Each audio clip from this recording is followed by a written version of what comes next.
마가복음 11장 27절 우리가 읽은 본문부터 12장 34절까지는 예수님께서 예루살렘 성전 안에서 유대교 지도자들과 벌였던 논쟁들을 소개하고 있어요. 여기에는 모두 5번에 걸친 논쟁이 소개되고 있습니다. 사실 이 논쟁은 길게 기록되고 있지만 예수님께서 십자가에서 죽으시기 전 마지막 일주일, 고난주간이라고 그러죠. 그 고난주간의 화요일 하루 동안 있었던 일입니다. 오늘 우리가 읽은 본문은 5개의 논쟁 가운데 첫 번째와 두 번째 논쟁에 해당하는데 오늘은 첫 번째 논쟁에 대해서만 살펴보려고 합니다. 예수님께서 성전 뜰에서 거닐고 계셨습니다. 그때 대제사장들과 율법학자들과 장로들이 와서 묻죠. 당신은 무슨 권한으로 이런 일을 합니까? 누가 당신에게 이런 일을 할 수 있는 권한을 주었습니까? 여기서 이런 일이라는 것은 바로 앞에 있었던 일들을 지칭하겠죠. 즉 예수님께서 성전에서 팔고 사는 사람들을 다 내쫓으셨습니다. 돈을 바꿔주는 사람들, 비둘기 파는 사람들, 그들의 상과 의자를 둘러 엎으셨어요. 그리고 만민이 기도하는 집을 강도들의 소굴로 만들어버렸다고 유대교 지도자들을 호되게 꾸짖고 책망했던 일을 두고서 대제사장들과 율법학자들과 장로들, 그 당사자들이죠. 그들이 이런 일에 대해서 무슨 권한으로 누구에게 권한을 받아서 하느냐라고 물었던 겁니다. 사실 성전에서 일어나는 모든 일을 결정하고 통제할 수 있는 권한은 산헤드린 의회가 갖고 있었어요. 산헤드린 의회는 당시 유대교의 최고 종교기관입니다. 그래서 사형에 대한 결정 이외에는 모든 사법적인 또 행정적인 공권력을 가질 만큼 강력한 권한을 갖고 있던 사람들입니다. 그리고 대제사장들, 율법학자들, 장로들이 바로 그 산헤드린의 의원들이에요. 그러니까 자신들이야말로 성전에서 일어나는 모든 일을 주관하고 결정할 수 있는 합법적인 자격과 권한을 가진 사람들인데 도대체 예수라는 청년은 어떤 합법적인 권한을 갖고 성전에서 그런 일을 하느냐? 예수님께 따져 물었던 겁니다.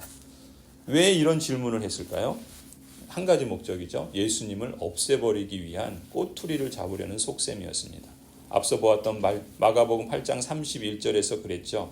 예수님께서 제자들과 함께 예루살렘으로 향해 가시면서 일찍이 이런 말씀을 예고하셨습니다. 인자가 반드시 많은 고난을 받고 장로들과 대제사장들과 율법학자들에게 배척을 받아 죽임을 당할 것이다. 예수님께서도 친히 말씀하신 거예요. 그것도 3번씩이나 반복해서 미리 예고하셨죠. 또 마가복음 11장 18절에서는 실제로 그런 일들이 벌어지죠. 바로 이 사람들이 급기야 어떻게 하면 예수를 없애버릴까 하고 방도를 찾고 있었다라고 말합니다. 한마디로 이들이 너는 무슨 권한으로 이런 일 하느냐 물은 것은 우리가 허락지도 않았는데 어디서부터 얻은 권한으로 이런 월권을 행사하느냐 꼬투리를 잡아서 예수님을 죽이려는 명분을 찾았던 것입니다. 성도 여러분, 이들이 누구죠? 대제사장입니다. 율법학자들이에요. 백성들의 장로의 직분을 받은 사람들입니다. 그런데 그 권한은 무엇을 위해서 누가 주신 것입니까? 하나님께서 주신 것이죠. 예수님께서 말씀하신 것처럼 세상적인 지위, 세상적인 명예를 얻고 사람들에게 지시하고 권세를 부리고 또 자기들의 이익과 유익을 위한 결정을 하라고 하나님이 주신 것이 결코 아니죠. 하나님의 언약 백성들이 마음과 정성을 다해서 하나님을 예배하게 하고 하나님의 기뻐하시는 뜻을 따라서 마음껏 실천하고 순종할 수 있도록 그러한 곳이 성전이 되도록 뜻을 모으고 함께 방법을 찾고 앞장서서 섬기라고 주신 것 아니겠습니까? 하지만 당시 유대교 지도자들은 새로 들어온 이방인들을 차별합니다. 장애가 있다고 차별하고 여성이라고 차별하고 이제까지 자신들이 해왔던 관습과 전통에 매여서 이방인이었던 사람들이 하나님께로 나아오는 것을 막는 강도들의 소굴로 성전을 만들어버린 것입니다. 우리는 그러한 과거에 이 유대교 지도자들의 모습을 그들이 걸었던 실패를 결코 반복해서는 안 될 줄로 믿습니다.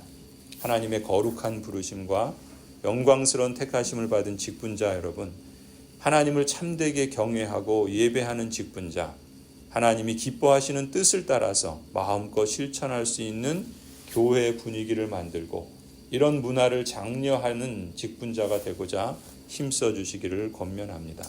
이것이 바로 직분을 받은 교회의 지도자들이, 직분자들이 힘써야 할 사명이고, 그래서 하나님을 기쁘시게 하고 하나님을 영화롭게 하는 것이 곧 우리에게도 기쁨이 되고 여러 직분자들에게도 그것이 기쁨이 될 줄로 믿습니다. 그런데 이렇게 제기된 사내들인 지도자들의 질문에 대해서 예수님께서 어떻게 반응하십니까? 직접적으로 대답하시지 않아요. 29절에 보면 오히려 이렇게 말씀하시죠. 나도 너희에게 한 가지를 물어보겠으니 나에게 대답해 봐라. 그러면 내가 무슨 권한으로 이런 일을 하는지를 너희에게 말하겠다. 그리고 나서 역으로 그들에게 질문을 던지죠. 30절입니다. 요한의 세례가 하늘에서 온 것이냐 사람에게서 온 것이냐 내게 대답해 보아라. 예수님이 왜 이런 반문을 하신 걸까요? 세례 요한은 요한복음 1장에 말하는 것처럼 예수님을 가리켜서 세상 죄를 지고 가는 하나님의 어린 양이라 이렇게 증거했던 사람이죠. 또 마태복음 3장에서도 예수님이야말로 성령과 불로 세례를 주실 분이다 라고 증거했던 사람이에요. 한마디로 세례 요한은 예수님께서 메시아 그리스도시다 라는 것을 증언한 것이죠. 그러니 요한의 세례가 하늘에서 온 것이냐 사람에게서 온 것이냐 라는 질문에 대한 대답에 따라서 예수 그리스도의 신분과 권한도 하늘에서 온 것인지 아닌지를 간접적으로 결정하는 대답이 되는 셈이죠. 이런 맥락을 사내들인 지도자들이 모를 리가 없었습니다. 31절을 보니까 당시 상황을 이렇게 기록해요. 그들은 자기들끼리 의논하며 말합니다. 자기들끼리 말하는 거예요. 우리가 하늘에서 왔다고 대답하면 그러면 어찌 그를 믿지 않았느냐 이렇게 할 것이고, 이게 무슨 얘기입니까?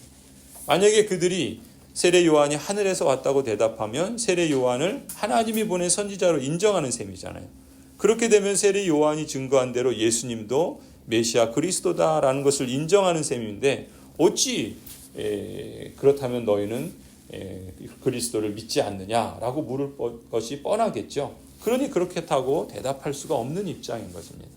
그럼 반대로 세례 요한이 사람에게서 왔다라고 대답할 수도 없는 처지죠. 32절의 기록처럼 만일 그렇게 대답했다가는 주위 백성들이 들고 일어나서 돌로 칠지도 모른다는 두려움이 있었던 겁니다. 왜냐하면 많은 유대인들은 세례 요한을 하나님이 보내신 참 선지자로 인정하고 있었거든요. 그러니까 사내들인 지도자들은 예수님의 질문에 그렇다고 할 수도 없고 아니라고 할 수도 없었던 거예요. 결국 어떤 선택을 합니까? 33절이죠. 그래서 그들이 예수님께 대답합니다. 모르겠습니다. 기억이 안 납니다. 뭐 이런 말 하는 거예요. 모르긴 뭘 모릅니까? 알면서도 자기들의 자존심과 이익과 자리를 지키기 위해서 거짓을 말하는 거죠. 대답을 회피하는 겁니다. 그러자 33절에 예수님도 그들에게 대답하시죠.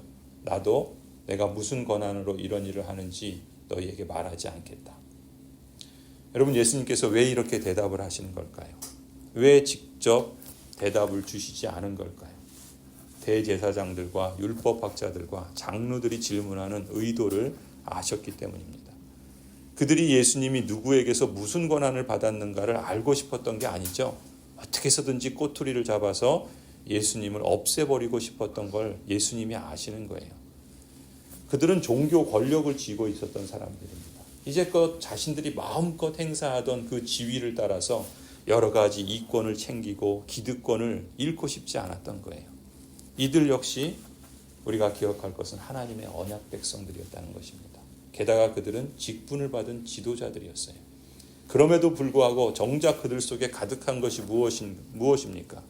하나님을 예배하기보다는 자기 이익과 자존심을 섬기는 부패한 본성을 따르고 있는 거예요. 하나님이 부여하신 직분의 목적을 망각하고 세속적인 욕망과 세상의 자랑을 위한 수단으로 전락시키는 죄악과 위선을 범하는 거예요. 여러분, 이들이 처음부터 이런 마음을 가졌겠습니까? 처음 직분을 받을 때는 충성하겠다고, 하나님의 뜻을 따르겠다고, 율법을 잘 지켜 순종하겠다고 그런 마음으로 시작했겠죠. 그러나 어느 순간 이들도 이렇게 변질돼 버린 겁니다. 이렇게 부패한 마음, 위선적인 속셈이 그동안 언약 백성이라는 신분과 종교 지도자라는 직분 아래 드러나지 않고 숨겨져 있었던 거예요. 그런데 예수님께서 그 속마음을 다 뒤집어 엎어보시는 거예요. 그 속셈까지 다 들춰내 보이시는 겁니다. 그럼 어떻게 하겠어요? 예수님을 죽이는 수밖에 없죠. 회개하지 않습니다. 돌이키지 않아요. 성도 여러분, 마음속에 있는 부패한 본성과 욕망이 이렇게 강력합니다. 겉으로 드러나지 않는 자기중심적인 속셈과 위선은 우리 같은 사람의 눈에는 쉽게 드러나지 않을 수 있어요. 그러니까 사람들이 다 그걸 속고 거기에 넘어가고 그걸 따르기까지 하지 않습니까? 하지만 분명한 건 뭐예요? 모든 것을 아시고 모든 것을 심판하실 분은 하나님이신 거예요. 예수 그리스도 앞에서는 결국 모든 것이 다 드러나게 되어 있습니다.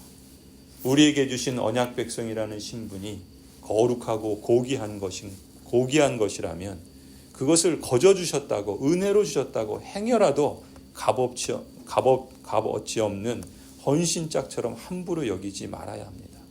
우리에게 주신 직분이 특별하고 축복된 것이라면 그것을 소중히 여기고 하나님이 뜻하신 목적을 알아서 성실하고 책임있게 감당하려고 열심히 힘쓰시기를 소원합니다. 여러분, 여기서 우리가 경계하고 유념해야 할 것이 있습니다. 여러분, 열심을 갖는 것 참 중요합니다. 그런데 그 열심이 자기 생각이나 관습적인 전통에 대한 열심이면 조심해야 돼요. 하나님의 말씀이 가르치는 바 올바른 지식에 기초한 열심을 가져야 합니다. 당시 사내들인 종교 지도자들에게 얼마나 큰 열심이 있습니까? 그 열심 때문에 사람을 죽이는 일도 서슴지 않고 하는 거예요. 그들은 예수님이 사역하는 현장에 사람들을 보내기도 합니다. 자신들이 직접 가서 보기도 했어요. 예수님과 논쟁도 합니다. 때로는 예수님을 시험하기도 할 정도로 열심을 냅니다. 사도 바울도 한때는 이런 사내들인 종교 지도자들처럼 열심히 특심이었던 사람이에요. 하지만 사도 바울도 자신의 모습을 깨닫게 되지요. 그러면서 나중에 로마서 10장에 뭐라고 증언합니까? 로마서 10장 2절에 이렇게 고백합니다. 나는 증언합니다. 그들은 하나님을 섬기는 데 열성이 있습니다. 그러나 그 열성은 올바른 지식에서 생긴 것이 아닙니다. 그들은 하나님의 의를 알지 못하고 자기 자신들의 의를 세우려고 힘을 씀으로써 하나님의 의에는 복종하지 않게 되었습니다. 여러분, 그릇된 열심은 그릇된 지식과 자기 의와 관습에서 비롯된 열심이죠. 사내들인 종교 지도자들의 왜곡된 열심이 오히려 예수님을 죽이려고 했습니다. 바울이 되기 전 사울의 그릇된 열심이 예수님과 그 제자들을 죽이는 데 앞장섰던 것처럼 하나님의 말씀과 교리에 기초하지 않고 그저 자기 경험, 자기 관습, 이제까지 해왔던 그 전통을 고집하면서 자기 의를 세우려고 힘을 쓸 때 얼마든지 하나님의 의를 복종하지 않고 하나님의 교회의 질서를 깨뜨리고 하나님의 뜻을 역행하는 거침돌이 될 수 있습니다. 오늘날 이단들이 보이는 열심을 보십시오. 다 이런 것 아니겠습니까? 여러분, 우리가 열심을 가져야 합니다. 그렇다고 나는 열심을 갖지 않겠다고 하는 것은 더 어리석은 일이겠지요. 열심을 가져야 돼요. 다만 그 열심이 늘 바른 지식에 기초하고 있는지 우리가 배우고 또 점검해야 할 필요가 있겠습니다. 디모데후서 3장에서 그래서 이렇게 말씀하죠. 그러나 너는 배우고 확신한 일에 거하라. 성경은 능히 너로 하여금 그리스도 예수 안에 있는 믿음으로 말미암아 구원에 이르는 지혜가 있게 하느니라. 성도 여러분, 우리 삶의 표준인 하나님의 말씀과 성경이 규범으로 규정하는 교리문답이나 신앙 고백서와 같은 바른 지식에 기초한 열심이야말로 우리 교회가 힘써야 할 분위기요 신앙생활의 목표로 삼아야 할 줄로 믿습니다.